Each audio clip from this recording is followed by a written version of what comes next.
The Corbyn estate had been empty for 17 years before Eleanor set foot inside. The key turned with a sound that seemed too loud for such a hollow place, metal grinding against age itself. The air inside carried the faint, sour sweetness of decay, and something else beneath it, something colder, as if the house had been holding its breath all this time, waiting for her to return. The drive up to the Corbyn estate was longer than Eleanor remembered, though she had not seen it since she was 10 years old. The path wound through a forest that seemed older than the earth itself, its trees leaning close as if to whisper to one another about her return. Every turn of the road brought with it a fresh shiver of unease, as though the air thickened the closer she came to the house. Fog clung to the ground, rolling in waves over the twisted roots and fallen leaves. The driver, a man from the nearby village who'd said no more than a dozen words since picking her up from the station, slowed as the great iron gates came into view. The metal was blackened with rust, the Corbyn crest, an oak tree wrapped in a serpent, barely visible through the corrosion. When the gates groaned open, the sound was almost alive, echoing through the mist. Eleanor pressed her fingers against the cold glass of the car window and stared ahead. The house rose out of the fog like something dredged from a dream, its towers and chimneys jutting into the pale sky. She had imagined it smaller as a child, but now it seemed immense, its stone walls dark with age and neglect. Windows like empty eyes watched her approach, and the ivy climbing up the facade looked more like veins than vines. Her father had left the estate 17 years ago, on the day her mother died. He had never spoken of the house again, not in words that made sense. When the solicitor contacted her 2 weeks earlier to say that she was now the sole heir, she had almost refused. The Corbyn estate was nothing but a story to her, a place that had existed only in the half-remembered corners of childhood and in the strange, haunted silences that had filled her father's voice whenever the name was mentioned. But then came the letter, sealed with the same crest she had seen in the gates, and the pull of it had been undeniable. As the car came to a stop before the main steps, Eleanor noticed how still everything was. The wind didn't seem to reach this far. No bird sang. Even the driver, a man she now realized had been avoiding her eyes the entire journey, seemed suddenly anxious to leave. He climbed out to open the trunk but kept glancing at the house as though expecting someone, or something, to appear in the doorway. When he handed her the old leather suitcase, his hand trembled. "Do you want me to wait, miss?" he asked, his voice low, hesitant. She shook her head. "No. I'll be fine." He hesitated, his gaze shifting from her to the massive front doors and back again. "If you say so." But he trailed off, then forced a thin smile. "You'll find the village inn if you need a place for the night. Best not to stay after dark." She opened her mouth to ask why, but the question never made it out. The driver was already back in the car, the engine sputtering to life, the sound of the tires fading quickly into the mist. Eleanor turned toward the house. For a long moment, she simply stood there, the silence pressing against her ears. The key, heavy and ornate, waited in her palm. The doors loomed before her, the wood weathered and scarred, but the lock gave way easily when she turned the key. The sound it made, metal grinding against something unseen, seemed far too loud, echoing up through the hall beyond. She stepped inside, and at once the air changed. It smelled of dust, of damp stone, of something faintly sweet that lingered just beneath the surface, like fruit left too long to rot. Her footsteps fell softly on the faded carpet that stretched down the grand hall. Shafts of light filtered through the tall windows, revealing the dust drifting in the air like snow. The chandelier overhead hung crooked, its crystal ornaments dimmed with grime. To her left, a staircase curled upward into shadow, its banister lined with portraits of the dead, stern faces, pale and watchful, each one bearing some trace of her own features. She had expected to feel nothing for this place, to walk through it with the cold detachment of a stranger. Yet there was something about the air here, some faint vibration that seemed to hum beneath her skin. It was not quite sound, not quite movement, but it felt alive. As if the house itself had drawn a slow, shuddering breath the moment she crossed the threshold. In the sitting room, the furniture remained as it had been left, sheets draped over chairs like shrouds, a fireplace full of grey ashes, and a single teacup sitting untouched on the mantel. She reached out to lift the cloth from the nearest armchair, revealing dark velvet beneath, still rich in colour despite the dust. The clock on the mantel ticked faintly, though she could have sworn it had been silent when she entered. As she explored further, memories began to return, fragmented, incomplete. The sound of laughter echoing through the halls. Her mother's perfume mingling with the scent of rain. The old oak tree visible through her bedroom window. She remembered running through the corridors as a child, her father's voice calling her name with something that was not quite fear but close to it. He had forbidden her to go near certain parts of the house, the west wing, the cellar, and especially the garden at night. She never understood why. Now, walking those same halls again, she could almost hear his voice in the walls. The boards creaked beneath her weight, the sound like distant footsteps echoing her own. A door at the far end of the corridor stood ajar, its hinges moaning softly as the air shifted. For a moment, she thought she saw movement inside, just a flicker, something small and quick, vanishing before she could be sure. The silence returned, heavier than before. She let her hand rest against the wall, feeling the chill of the stone seep into her fingers. The Corbyn estate felt less like a home and more like a body, its walls pulsing faintly, its breath hidden in the whisper of the wind between the rooms. The years of emptiness had not emptied it. They had only made it hungry. Somewhere deeper in the house, something clicked. It might have been a door. It might have been the settling of wood. But Eleanor's breath caught all the same. She told herself she was imagining it, that the stories about the Corbyns were just that, stories. Still, when she turned back toward the foyer, the chandelier was swaying ever so slightly, though no draught touched her skin. The days following Eleanor's arrival at the Corbyn estate passed in a strange haze of silence and unease. The first night she had barely slept, every creak of the old house stirring her from half-dreams of whispering voices and the scent of wet earth. By morning, she had decided it was simply nerves, the exhaustion of travel and the weight of inheritance pressing on her mind. But as daylight streamed through the tall windows, painting the dust in slow-moving ribbons of gold, she began to notice things she couldn't explain. A chair that wasn't where she remembered it. Footprints in the thin layer of dust along the west corridor, too small to be her own. A faint lullaby that seemed to rise from somewhere below the floors, stopping whenever she stood still to listen. She found the study on the third day, tucked behind a narrow passage that curved off the main hall. The room smelled of tobacco and damp paper. Books were stacked high along the shelves, their spines cracked and curling with age. A single desk sat before a window overlooking the eastern lawn, where the oak tree stood tall against the grey horizon. The sight of it filled her with an unease she couldn't name. Its branches were bare despite the late summer warmth, the bark darkened and split as though the tree had been burned and never healed. The desk drawers were locked, but she discovered the key taped beneath the blotter. Inside were rows of yellowed letters, old newspapers, and a leather-bound journal with the initials EC pressed into the cover. Her father's handwriting, elegant, deliberate, filled the first few pages. The entries began calmly enough, notes on estate repairs and accounts, brief mentions of the staff who once lived there. But as the pages went on, his words changed. The sentences grew shorter, the ink darker and smeared as if written in haste. Asterisk, there is something wrong with the tree. Asterisk, one entry read.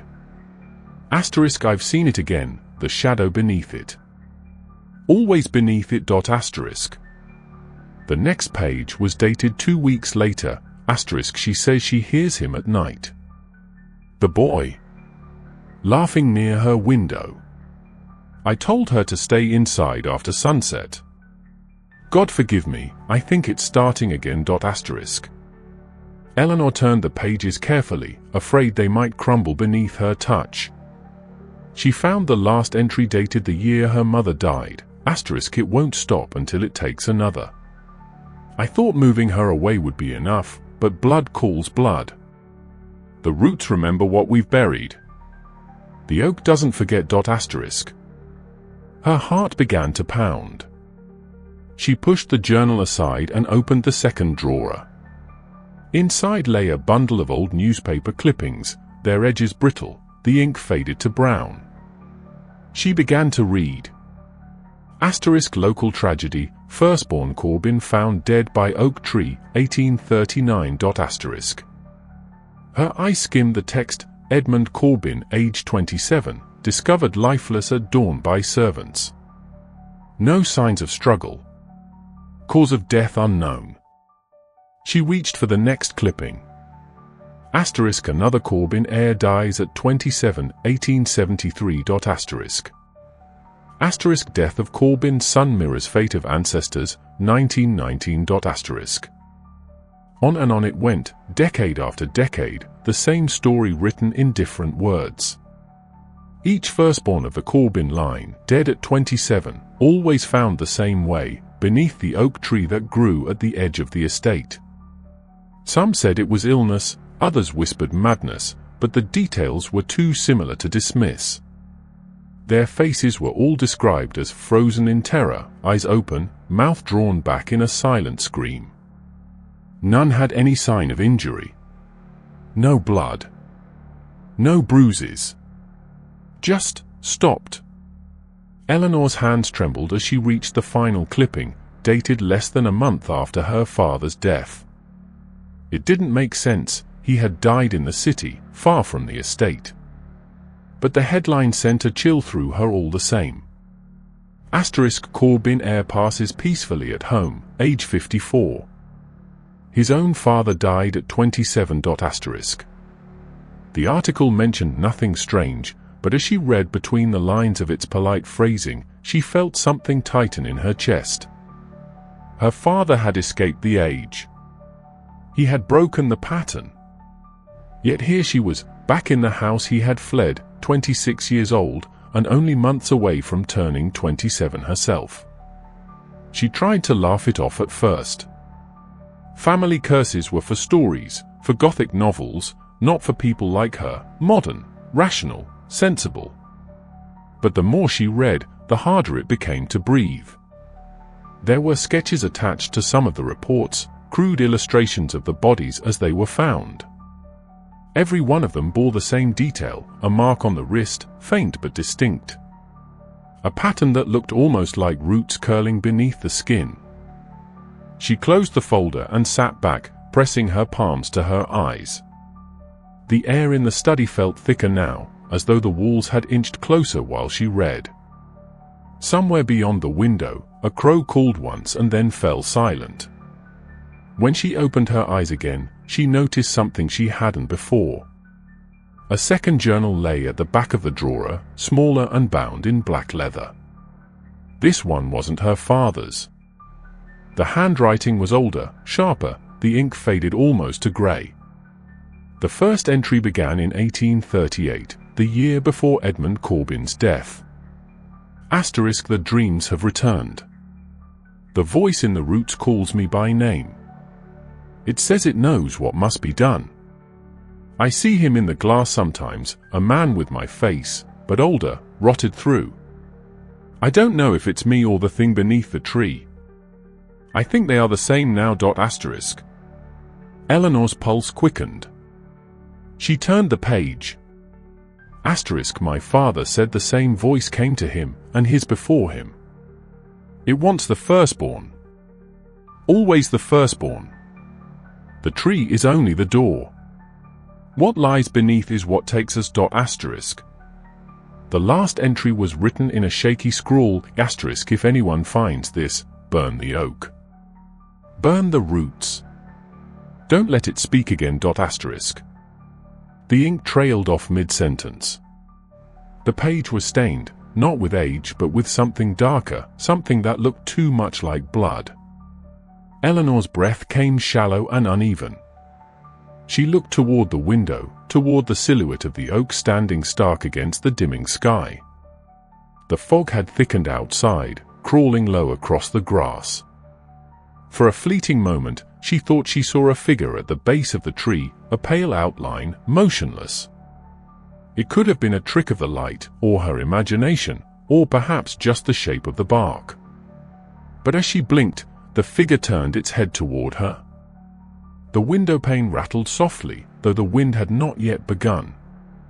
The first time Eleanor heard the voice, it was sometime after midnight.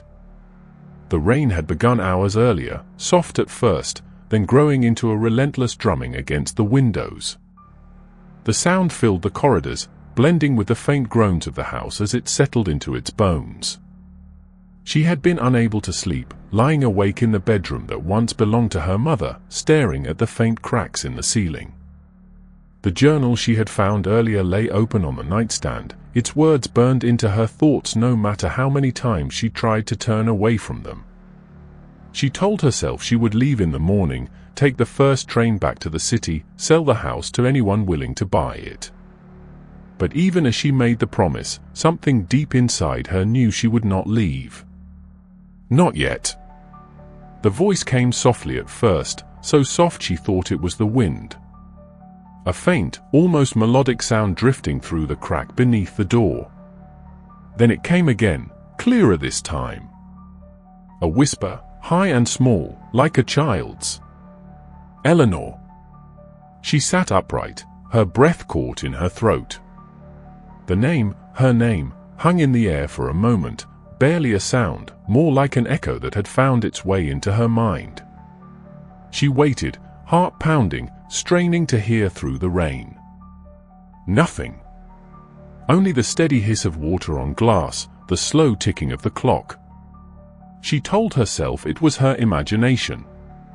The sound of the wind through the chimney, perhaps, catching the shape of a word. But then it came again, closer. Eleanor. The voice was behind the door this time. Small, insistent, and impossibly clear. She swung her legs over the side of the bed and stood, every instinct in her body warning her not to move, not to open that door. Yet she found herself crossing the room anyway, her bare feet silent on the cold wooden floor. She placed her hand on the handle. The metal was freezing, as if the house itself had turned to ice. She hesitated, then pulled the door open in one quick motion. The corridor was empty. Only darkness waited beyond, stretching toward the stairwell at the far end. The only sound was the whisper of rain and the soft hum of the old chandelier swaying faintly overhead. She stepped out, her pulse racing. The air felt different here, thicker, as though it clung to her skin. She could smell something faintly sweet again, that same scent she had noticed when she first entered the house, like decaying fruit. "Who's there?" as she whispered. For a long moment, there was silence. Then, somewhere in the distance, she heard it again, laughter this time. A child's laugh, light and fleeting, as if carried from far away. It came from the direction of the west corridor, the one her father had once told her never to enter. She hesitated only a moment before moving toward it, the sound pulling her like a thread. The west corridor was colder than the rest of the house. The wallpaper had peeled away in long strips, and the windows here were fogged with moisture, dripping steadily onto the warped floorboards. The laughter echoed again, faintly, as though moving ahead of her, always just out of reach. She followed, passing the faded portraits that lined the walls, faces she didn't recognize, all of them firstborns of the Corbyn line, their painted eyes dull and empty. She could almost imagine them watching her as she passed. At the end of the corridor, she found the nursery. The door stood slightly open, the paint chipped and curling. She pushed it gently, and it swung inward with a soft creak. The air inside was still, heavy with dust. Old toys lay scattered across the floor, a rocking horse, a wooden soldier missing an arm, a doll whose eyes had turned yellow with age. A small cradle sat by the window, covered in a sheet of cobwebs. The voice came again, right beside her ear. "Eleanor." She spun around, but no one was there. Only the faint rustle of the curtain moving in the breeze. She backed toward the center of the room, her hands trembling. The air had grown colder still. Her breath came out in white clouds. "Who are you?" she whispered, her voice barely audible. For a moment, there was no answer. Then, from somewhere within the walls, came the soft sound of weeping. A child's sob, muffled but near. It rose and fell with a rhythm that made her skin crawl, too steady, too deliberate. She turned slowly, searching for the source, and her eyes caught something on the far wall. The wallpaper there was different, newer, as though someone had replaced it recently. She stepped closer, her fingers tracing the seam where the old paper met the new. Beneath it, she could feel a hollow space, faintly warm against her palm. She pressed harder, and the wall gave a little. Then she heard it, the whisper again, now behind the wall. "Help me." Her heart lurched. She stumbled back, staring at the wall as if it might breathe. The voice came again, pleading this time. "Please, Eleanor. Help me." Her hands shook as she reached for the small lamp on the nearby table and held it up to the wall. In the weak light, she saw faint shapes beneath the wallpaper, letters, drawn in something dark and faded. She leaned closer. It wasn't ink. The words were written in what looked like dried blood. Asterisk, "We are still here." Asterisk. The lamp flickered, dimmed, and went out. The darkness swallowed her whole. She froze, unable to move, her breath loud in her ears. Then she heard footsteps, soft, bare feet padding across the wooden floor. They came closer, slow and deliberate. She could feel the air shift with every step. The weeping stopped. The room fell utterly silent. Then, right beside her, she felt the light touch of a hand on her arm, small, cold, and trembling. A child's voice whispered, almost lovingly, "You came back." Eleanor's scream never left her throat. The touch vanished, the air went still again, and when the lamp flickered back to life, the room was empty. Only the cradle moved, rocking gently as though someone had just stepped away from it. She stumbled out of the nursery, slamming the door behind her, her heart racing so fast she could barely think. As she leaned against the wall, trying to steady herself, she saw movement at the end of the corridor. A shadow, small and thin, standing perfectly still. Then it turned, and though she couldn't see its face, she knew it was looking at her. The whisper came again, distant but unmistakable, drifting through the air like a lullaby carried on the wind. "Eleanor." Eleanor didn't enter the West Wing again for 2 days. She tried to convince herself that what she'd seen, or heard, had been nothing but a trick of exhaustion and imagination, a fever of fear brought on by the suffocating atmosphere of the house. But the silence didn't help. The Corbyn estate had a way of breathing when she didn't, of creaking and sighing in rhythms that felt intentional. Every night she'd wake to that same faint laughter somewhere behind the walls, followed by the rustle of something shifting just out of sight.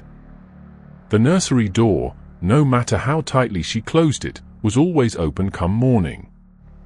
And through it all, she began to feel that she was not merely being haunted by voices but by memory itself, someone else's memory, repeating through her like a dream she couldn't wake from. It was on the 3rd morning that she noticed the portrait. She had passed it countless times before without paying much attention. It hung in the great hallway that connected the West Wing to the rest of the house, where the light rarely reached and the air always felt colder. But now it drew her like a magnet. The plaque beneath it read Edmund Corbyn, 1812–1839. The same Edmund she had read about in the journals, the first of the Corbyn heirs to die beneath the oak tree. His likeness had been painted in the formal style of the time, dark coat, crisp collar, one hand resting on a book, the other poised elegantly by his side. His eyes, a strange grey-green, were turned ever so slightly toward the viewer. She hadn't noticed before how alive they seemed. The first thing that struck her as wrong was the hand. She remembered, faintly, that in the journal her father had described the portrait, the one that watched the hall, and mentioned that Edmund's right hand had been raised, pointing toward the heavens. But now, in the painting, the hand was at his side. It hung loosely, fingers half-curled, as though mid-motion. She leaned closer. The brushwork was meticulous, the paint cracked with age, but there was no sign of alteration. It looked as though it had always been that way. Eleanor frowned, stepping back to study it from a distance. She wondered if she'd misremembered her father's description or if the journals had been exaggerating. But something about that hand unsettled her deeply. Its position looked unnatural, caught between gestures, as though the figure had been moving when the painter froze him in place. That night, she couldn't stop thinking about it. The storm had returned, wind clawing at the windows, rain lashing against the glass. She poured herself a small drink from the decanter in the study, trying to steady her nerves, and wandered back into the hall. The candlelight flickered along the portraits, throwing faint shadows that swayed with the flame. Edmund's eye seemed to catch the light more than the others, glinting faintly as she approached. She stopped in front of the painting again and felt her stomach twist. The hand, she was sure of it now, was lower than before. No longer at his side, it seemed to hover near his thigh, the fingers almost brushing against the dark folds of his coat. She stared at it, unable to look away. The effect was subtle, but undeniable. Either her mind was playing tricks on her, or the painting was changing. She stepped closer until her reflection mingled faintly with the glass that protected the canvas. The smell of oil and dust filled her nose. For a long moment she stood there, studying the details, the fine strands of hair, the shadowed corners of the mouth, the faint suggestion of movement in the brushstrokes.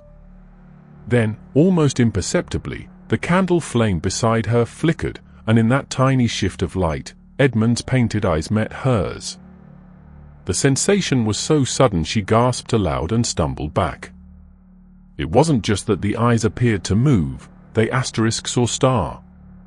There was intelligence in them, awareness, as though he had only just noticed her watching. The corners of his mouth seemed softer now, not quite a smile but the faintest hint of one. She fled the hall, the echo of her footsteps chasing her down the corridor.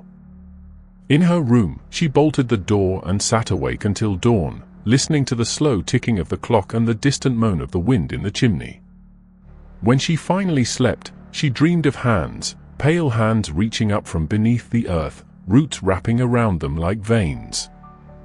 By morning, her fear had hardened into grim curiosity. She returned to the hall as the sun struggled weakly through the misted windows. The portrait looked different again. The hand was now fully extended downward, the index finger pointing toward the floor. A chill ran through her as she followed the invisible line it created. The finger seemed to direct her gaze to a spot near the base of the wall, where the wood of the floorboards met the stone. She knelt, brushing away a thin film of dust. There was a small mark there, a narrow seam she might have missed otherwise. She pressed her fingers to it, and to her surprise, the panel gave slightly under her touch. A hidden latch. She hesitated, then pulled it open. Behind it lay a hollow compartment, just deep enough to hold a small box. The wood of the box was blackened with age, carved with the same oak and serpent crest that marked the gates outside. She lifted it carefully, heart pounding, and set it on the floor beside her. When she opened it, the hinges creaked, exhaling a faint breath of stale air. Inside were photographs, sepia and silvered, curling at the edges. Faces upon faces, generations of Corbyn staring out at her. And in every photograph, behind each subject, the same oak tree stood visible in the background. It looked older in each one, its bark splitting, its branches gnarled like reaching fingers. Beneath the photographs lay a single sheet of parchment, brittle and yellow. It was written in the same sharp hand as Edmund's journal. *, he comes for us when the time is right. The tree feeds on the first. The rest only watch. To paint his likeness was to bind him. But the canvas cannot hold forever. *. Eleanor's breath caught in her throat. She looked up again at the portrait. The painted hand was still pointing, but now, in the faint morning light, she noticed something else. The shadows beneath the figure's feet were darker than before, richer, almost wet-looking. For an instant, she could have sworn they rippled. The eyes seemed to follow her as she rose, their color shifting subtly with the changing light. She backed away slowly, clutching the parchment in one trembling hand. As she did, a faint sound came from within the wall behind the painting, a soft scraping, rhythmic and low, like nails dragging across wood. It stopped as suddenly as it began. The air felt wrong now, as if the house itself were listening. She turned to leave, but as she reached the end of the corridor, a faint whisper followed her, almost lost beneath the creak of the floorboards. It was a man's voice this time, low and cold. "You shouldn't have looked." Eleanor hadn't slept for 3 nights. The house no longer allowed her the comfort of dreams, only the heavy silence that came before the whispering began. Each evening brought the same creeping sense of anticipation, as though the Corbyn Estate itself was waiting for something inevitable. The portrait in the West Wing was no longer still. She could feel Edmund's eyes on her wherever she went, the faint echo of movement beneath the paint. When she passed by, she avoided looking at it, but the sensation of being watched clung to her like a shadow. The hand in the painting now pointed directly downward, unmistakable and insistent. Beneath it, the wooden floor seemed to pulse faintly with warmth when she stepped near, as if something beneath was alive and breathing. She tried to distract herself by exploring the house during the day, searching for explanations that would ground her back in reality. But the deeper she looked, the more she found. The journals were only the beginning. Hidden inside the old chapel at the edge of the estate grounds, she found more evidence, ritual markings carved into the stone floor, lead symbols of roots and eyes, serpents twisted around trees. Her ancestors had not merely feared the oak, they had worshipped it. They had made offerings to it. It was a part of them, bound by blood and vow. She read a fragment of a prayer etched into one of the chapel's beams, so old the words had nearly vanished, *, the first to fall shall feed the rest, and the blood shall bind the soil. *. The word sank into her mind like poison. Every firstborn. Every generation. The same age. The same tree. The same terror. And now she was next. By the 4th night, the whispers began before darkness had even settled. They came not from the walls this time, but from the grounds outside. She stood by her bedroom window and listened. Through the fog, she could see the outline of the oak tree, tall, skeletal, its limbs swaying though there was no wind. From its base came the faintest sound, the cadence of a voice too distant to understand. It rose and fell like chanting, then broke suddenly into a single word, carried on the air as if meant for her alone. Eleanor. Her name. Again and again, in the same child's voice she had heard that first night. But now, beneath it, there was another tone, older, deeper, something that made her blood run cold. It was as if 2 voices spoke through one mouth, the child calling, and something ancient answering. She told herself she would leave. She packed her suitcase before midnight, shoving the journals, the photographs, and the parchment into it. But when she reached the front door, the key she had carried since her arrival was no longer in her coat pocket. She searched the hall, the tables, even the dusty floor, but it was gone. And when she turned to retrace her steps, the door behind her creaked softly open on its own. The cold air that swept in from the corridor carried with it the scent of damp earth. She didn't need to look to know where it came from. The West Wing. The portrait. The place where the hand pointed. Something deep in her chest told her she had reached the point her father never dared to face, the reason he had fled. If she ignored it now, if she turned away, it would only follow her. The Corbyn blood did not escape, it only delayed what was owed. She lit a lantern and walked toward the West Wing. The house was utterly silent except for the faint drip of rain from the ceiling and the steady rhythm of her heartbeat. As she entered the hallway, the air thickened, pressing against her lungs. The painting awaited her at the end, its surface dull in the flickering light. The figure of Edmund seemed almost alive now, his face drawn tighter, his expression one of faint sorrow. She lowered the lantern and followed the line of his pointing finger once more. The seam she had found earlier in the floor was darker now, the dust swept clean around it as though recently disturbed. She crouched and pressed against the same spot. This time, the panel lifted easily. Beneath it lay a narrow staircase spiraling down into darkness. The air that rose from below was wet and cold, carrying the smell of moss and something metallic, like rust or blood. She hesitated only a moment before descending.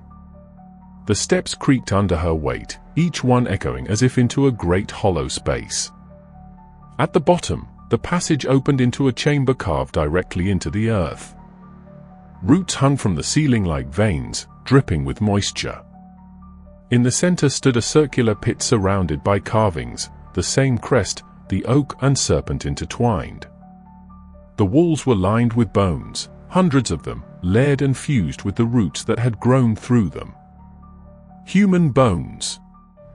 And at the center of the pit, half buried in soil, stood the remains of the oak's trunk, its roots stretching outward like claws. The heart of the tree was here, not outside. What grew above was only what the earth allowed to be seen. She stepped closer, the lantern trembling in her hand. The light caught on something pale near the roots, a skull, its hollow eyes fixed upward as though still watching. Beneath it lay others, piled together in a grotesque lattice of ancestry. She understood then what the curse truly was. The Corbyns had not been victims of the tree, they had sustained it. The ritual her ancestors began had bound the family to it, each firstborn taken to nourish its roots, each death feeding the soil that preserved the house. It was not punishment but inheritance. The blood of the firstborn was the price of the Corbyn name, and she had been born owing it. The ground beneath her shifted. A deep vibration rolled through the chamber, and she stumbled. The roots began to stir, shedding clumps of soil as they moved. A faint glow seeped from the fissures in the wood, a pulse like a heartbeat. From within the roots came a sound, wet, slow breathing, too heavy to belong to anything human. Eleanor, the voice whispered again, this time from all around her. Come home. She tried to run, but the earth itself seemed to hold her in place. A root brushed her ankle, coiling upward like a snake. The lantern flickered, sputtered, and died, plunging her into darkness. She clawed at the dirt, desperate to break free, but the whisper grew louder, filling her mind. It wasn't just the child now, it was her father's voice, then another, and another, a chorus of all who had come before her. Asterisk the roots remember. Asterisk. The earth shuddered.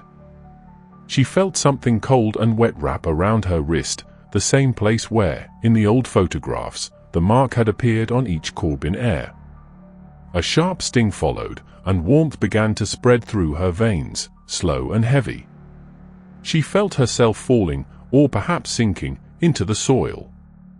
Above her, through the cracks of the floor, The portrait of Edmund Corbyn hung still, his painted eyes dull and calm once more. The hand, no longer pointing downward, now rested against his heart.